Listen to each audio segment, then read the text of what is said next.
are, you know, trailing so bad at halftime, and you hear fans boo you guys down the tunnel. I mean, how do you compartmentalize that? How do you stomach that at a game that's homecoming and you have a huge crowd and had some momentum going into it?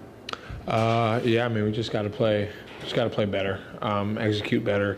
It's a little unfortunate kind of bringing that performance to such a big crowd, but, we just got to continue to prepare throughout the week and be able to execute in these big games. This question for both of you guys. You had a 7-0 lead, or it was 7-3 or whatever it was, but the fourth down call that you guys didn't pick up, and then it seemed like the momentum shifted right there. Did you feel like that on the field, or is that just UCLA coming together at that point? No, I mean, that's a great team. They've really turned things around the last 2 weeks. We're always clawing and fighting back, no matter the situation. That was something that was kind of unfortunate. But I know for defense, we always want to respond and be able to have the offense feel comfortable enough to go for it on fourth down. They came up short, and we didn't do our job on the back end of that. Yeah, I mean, we just got to execute there. I didn't really feel like a momentum shift, but we just got to do our job. We got to convert. Jordan, fifth time in 6 games, Michigan State has scored a touchdown on its first possession, and then something happens. What happened today? Down 7-0. You're up 7-0, and then. Yeah, we just got to execute better. We got to keep that momentum from that first drive going. Defensively, I can't really speak too much on the offense side, but I know defensively we just got to do a better job executing and keeping the offense on the field while they're hot and getting them the ball back as soon as possible. Matt, I'm wondering, on that fourth down call, was that a design toss sweep, or was that an audible at the line? And I know that you probably can't really, until you go back and look at it, kind of say what broke down there. Which one are you talking about? The fourth down and inches in the first quarter, deep in your own territory.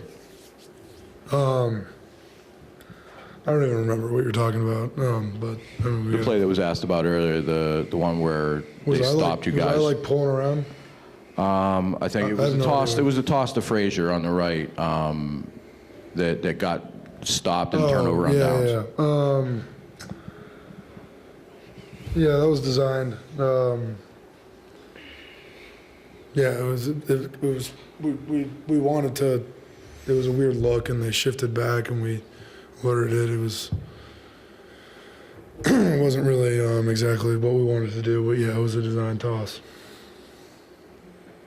This is for both you guys. As this game is kind of spiraling through those quarters, what is the communication like between Jordan on the defensive side, between you and your side of the ball, Matt, between you guys and the offensive line? What's that communication like going through that game? Just try to motivate, just being realistic. There were some things that we did well this game, and there's some things that we didn't, but just being realistic and letting the guys know that it's a 4-quarter game, and we have to be able to push through times when things aren't going our way, and just harping on that idea of, we're not at where we want to be right now, but just as this game goes along, we continue to work, continue to claw back, and just weren't able to do that well enough today. Yeah, for both you guys, the sport gives you highs and lows. When you've been in a low point, so to speak, can you recall in your sports history what it looked like when you work your way out of it individually and the teams that you've been a part of? For both of you, please. Yeah, I mean, it's this time right now. It's a tough time, but we have a phrase. I'll probably butcher this but we have it in the defensive room. Good times create soft people. Soft people create hard times. Hard times create good people, and it's an ongoing cycle. And so that's just where we're at right now. We're in hard times, but we're going to continue to work through those times, and we're going to be hardened. That's something that I said a while ago about being callous as a team and as a defense. And we're going to get back to good times and do it the right way.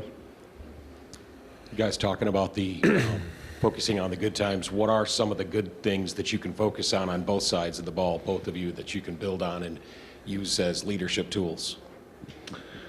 Yeah, I still believe in our front seven defensively. our ability to stop the run and our communication up front. We just got to continue to harp on some of those details and execute at a higher level. Yeah, I mean, I think we can run the ball as an offense. And as offensive line, we can run the ball. I think we can pass protect. You know, we had to do a better job of it. But yeah, I mean, yeah, those are some of the things that we can build off of.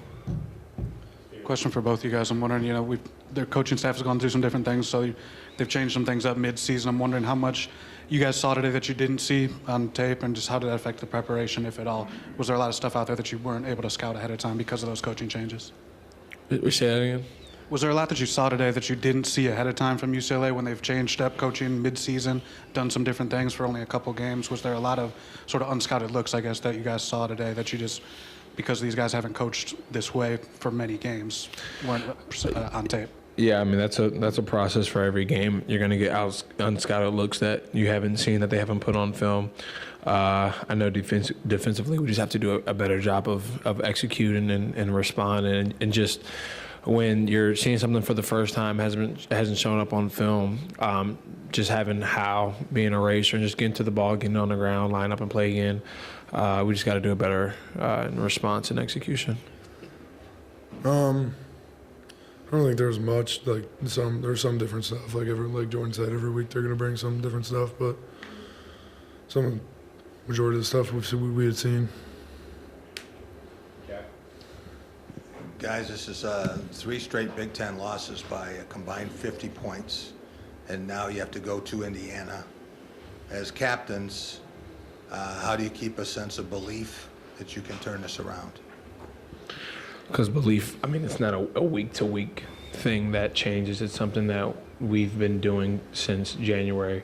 We still believe in the guys on this team and the coaching staff, so that doesn't change just because we have to go to Indiana or whoever we play next. It's a belief is something that's been instilled in January, and it's something that we're going to believe in and live by going to Indiana next week. Yeah, I agree with Jordan. You know, it's not like a fleeting thing. Like we all believe in who we are and, you know, who we're led by. And we just got to, you know, face this loss in the face, get better from it, watch the film, and move on and get better. That's all we can do. Go ahead and Chris to wrap us. Jordan, I know as an elder statesman, you've been around these parts for a little while, but this is the third 3-game losing streak in Jonathan Smith's tenure, and that's happened. I guess in terms of the frustration factor of that, I mean, is it frustrating that you guys haven't round a corner and, you know, move past some of these issues? I'm looking forward to Indiana next week and continuing to grow and get better. I'm wondering, this is for both of you guys. You've had a number of games this year where you've had to fight back. Is there a mental fatigue in that, in terms of having to constantly fight back? And how do you kind of summon that up now for the back half of the season? Yeah, I mean, football is mentally tough as it is. But yeah, we just got to continue to harp on just starting fast, accelerating in the middle, and finishing strong. That was kind of our one of our points of emphasis this week, and we just failed to do that. So we just got to go back to the drawing board. I think that's a model that kind of needs to stick with us as a team, is being able to start fast and accelerating in the middle and finishing these games out strong.